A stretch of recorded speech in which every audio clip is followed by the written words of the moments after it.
Pemirsa, pemerintah Kabupaten Buleleng melaksanakan gerakan pangan murah miwah gelar pangan lokal megenah ring Taman Kota Singaraja. Indike inucap kap tiang pisan ring sejeroning nambakin penincapan harga pebuat pangan, turmaning pebuat pokok krama nyanggre pengrauh Idul Fitri miwah nyepi. Sawatara kuentenan pabuat pokok kaadol antuk arga sani murah yening saihang sarang arga ring pasar, sekadi beras premium ring pasaran sawatara 16 kantos 17 tali rupiah kilogram, sani wantah kaadol 14 tali rupiah kilogram. Minyak goreng 15 tali 700 aliter sayan murah saihang sarang ring pasaran, sani kaadol 20 tali rupiah aliter.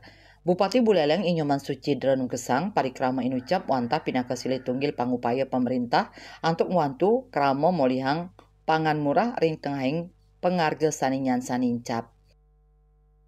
Sekarang kita akan menyambut Hari Raya Nyepi, kemudian Idul Fitri. Kebetulan pada saat ini juga bersamaan dengan bulan Ramadan. Nah, kita ingin memberikan dari pemerintah hadir bahwa pangan itu yang sekarang memang harganya cukup melambung tinggi, tapi di sini kita memberikan harga yang terjangkau.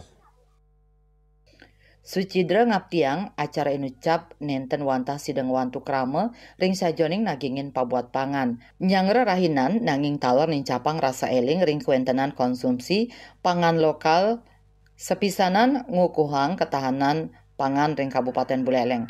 Asapun ketalar silih tunggil pengunjung mausang sering metumbasan ring pasar murah tur kaaptiang parikrama inucap Raja Kelaksanayang. Lebih murah sih saya lihatnya, makanya belinya 2. Sering-sering diadain biar bisa membantu perekonomian kita, jadi lebih irit. Yasri Yuli, Bali TV.